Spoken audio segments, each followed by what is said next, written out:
Appreciates and reveres sports history. There have been very few nights greater than last night, and there will be very few shows greater than today's. There's only one place to start. Let's go. Here we go. Only one place to start. LeBron, one-on-one against Kenrick Williams, backing him in, turns, shoots, scores! There he is! LeBron, you are the NBA's all-time scoring leader. Man, thank you guys. It's a record that has really only changed hands 3 times in the modern era. We covered this last week.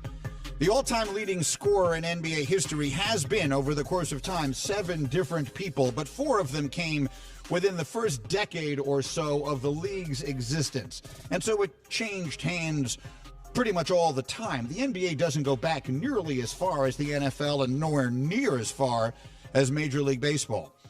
The NBA wasn't formed until the 40s. And so by the time Wilt Chamberlain owned that record, it had changed hands quite a few times, but it had done so quickly and far less meaningfully.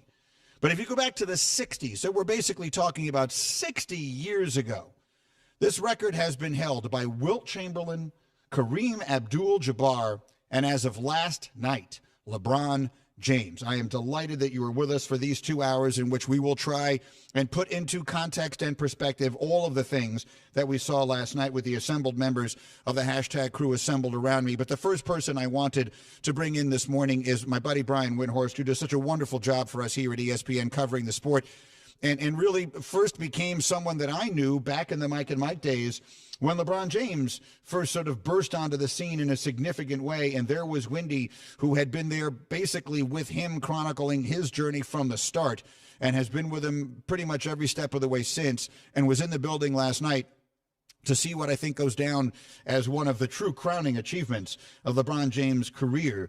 And so, Windy, I appreciate you jumping in here as you did all morning long on Get Up. Let's just start there. How would you describe, for the audience that is just waking up across the country, how would you describe what the scene was like in that building last night? Yeah, I've experienced so many things in the last 20 years with LeBron. I've seen pretty much everything you could see, and this was unique. I compared it to like a finals game, but it didn't quite have that feel, obviously, because you're 2 under 500 teams, and the game itself wasn't, it wasn't a high caliber contest. But what I mean by that is the buzz outside the arena hours beforehand. That's what it feels like when you're at a high level playoff game. Everybody in Los Angeles in their seats, glued to the action from the opening tip-off. This does not happen in February anywhere, much less L.A. And the edge-of-the-seat excitement that existed every time he touched the ball. I wasn't 100% sure, Greeny, how the L.A. crowd was going to embrace this, because their relationship with LeBron is a little bit complicated. He hasn't been embraced as a favorite Laker, really. And I don't think that's fair, but it's just the truth. But I've really never seen anything like it in L.A. Just absolutely were giving him a hug the entire time. I can't tell you how many celebrities were at this game. Now, I have been to multiple All-Star games in L.A., which is Celebrity Central.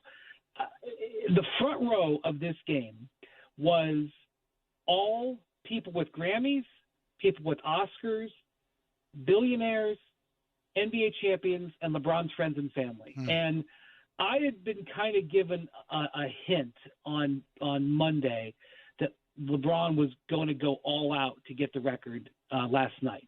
Now, 36 points is not something, he's done it. He had done it 197 times in his career, so he knows how to do it. But that's no gimme. You could play your backside off and still not get 36. But when I saw all the people that were there, people I knew from Akron 20 years ago, and I hadn't seen in 20 years. I think some people in his family came off vacation for this. He wanted it wasn't clear whether both of his sons were going to be able to be there on Thursday or some scheduling conflict. And then I saw the way he came out in the game. I knew right away he was getting it. And so the feeling in the arena, especially in that third quarter when he hit a couple of threes and it got going, it was just an absolute iconic moment. And he was so content. The look on his face of contentment is, I think, the best you can say, because he's a guy who has, been striving for things for 20 years now. Very few times has he gotten the brass ring in his hand, and he got it last night. Now, Greeny and Wendy, that's really well said and well pointed out. It was something that was obviously very meaningful. And again, as one who appreciates sports, I try and paint sort of a verbal picture of this. But Kareem Abdul-Jabbar, and it's not a secret that Kareem and LeBron have not had a great relationship, but they both handled it really well last night. And there's a moment that you will be seeing on video for the rest of your life where Kareem sort of ceremonially hands a basketball to him. Great, wasn't it? Wasn't it amazing the way Kareem, it's wonderful. The grandeur that he did that? It was really cool. I loved it. And this is the ceremonial passing of the torch, and Wendy, we're talking all morning long, you and me, and we've got Jay Williams, and we've got all my football playing guys, and we got Monica McNutt, and I got Jalen Rose, and all these people who grew up playing. Guys, people like you and me, we grew up following this, reading about it, admiring it. And as one who appreciates the history of this stuff, I mean, to watch Kareem Abdul-Jabbar, not just figuratively, but literally pass the torch to LeBron James last night, as one who appreciates the history of sports, I didn't know exactly how I was expecting to feel when all this happened last night. For me, anyway, it was better than I imagined it would be, Wendy. Yeah, I'm relatively jaded because of just what I've been through, and it's a part of the profession. I'm now in my mid-40s, and like last year when I was at the All-Star game in Cleveland and they brought out most of the top 75 players, I just really liked it. I must be, I'm getting old and getting towards nostalgia. I just love seeing everybody, and I loved seeing that from Kareem last night. There was a similar moment. It was a Cleveland vein, but when the Cavs had the parade in 2016, and they honored, they had the big ceremony at the end of the parade, Jim Brown was there and handed LeBron, the last time anybody had won a title in Cleveland was 1964 when the Browns won, and Jim Brown handed the trophy. The Cavs had already won. They handed it over to LeBron, and it was like in this incredible Cleveland moment. And Jim Brown is a guy, LeBron with a sense of history, but anybody with a sense of history, anybody of a certain age, like, I grew up, reading biographies of Jim Brown and Kareem Abdul-Jabbar. I read when I was 12 years old, I read a biography about Lou Alcindor and, the way, with things he did in high school and at UCLA.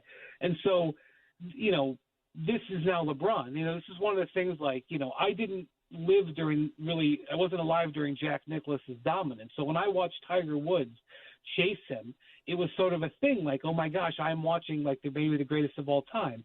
And so to be able to see that moment where, so many people have just, because LeBron's been around for 20 years, so many people have been able to partake in his journey, and to see a guy who I literally grew up knowing as a legend, basically having LeBron surpass him, it was just a moment that you just don't get every day. Certainly not on a Tuesday night in February very often. It's a moment that you've never gotten before, and it might very well be 40 years before we get it again. Scoring is different in the NBA now than it's ever been. We've never seen players putting up individual scoring totals like they are doing now. And so, I don't know, check back with us in 15 years, and maybe Luka Doncic will be closing in on that, or maybe somebody else will. But I don't think it's very likely with the numbers of games they do and don't play, and how long you have to stay healthy and how long you have to be dedicated to it. Kareem played into his 40s, and here's LeBron still playing at a super high level at the age of 38. And so I'll leave it with this, Wendy, with this question. Is he done playing super meaningful games? Like last night is meaningful. You pointed it out on TV this morning. That's his big moment in L.A. Because when they won the championship, that was in the bubble and everything else. They didn't get Kyrie, which I know obviously he was disappointed by. Is there reason to believe that they're going to make themselves a championship contender at any point in the foreseeable future while he's there? Because it's the Lakers, and like almost every player who is about to get traded or about to become a free agent seems to want to be here, you'd never close the door on that. But one of the things you take away from last night is, the Thunder were a half a game ahead of the Lakers in the standings. It was actually an important game as these teams struggle for the fight for the play-in. And the Thunder were so much clearly the better team. The Lakers have fought pretty hard and gone through injuries and stuff. they're like 4 or 5 games over 500 since the beginning of December. Like, they've been actually a respectable team since then. They're not even on the level of the Thunder, who have a bunch of basically, 20-year-olds out there on the roster. He did this really good sit-down interview with Michael Wilbon on Monday. And in the interview, he basically gave an ode to how much he loves being here when he said, yeah, I was disappointed we didn't get Kyrie, but I'm going to still keep fighting. And I think LeBron's gotten to the point where he's like, look, I'm going to enjoy and make the best of the situation and be here in L.A. He seems to give them more slack and let them off the hook, like he didn't let the Heat or the Cavs off the hook. And right now, I think what's on the horizon for him is playing with his son. So he'll still lace up and give it his best, but he signed an extension before this season when he absolutely didn't have to take the Lakers completely off the hook for any pressure.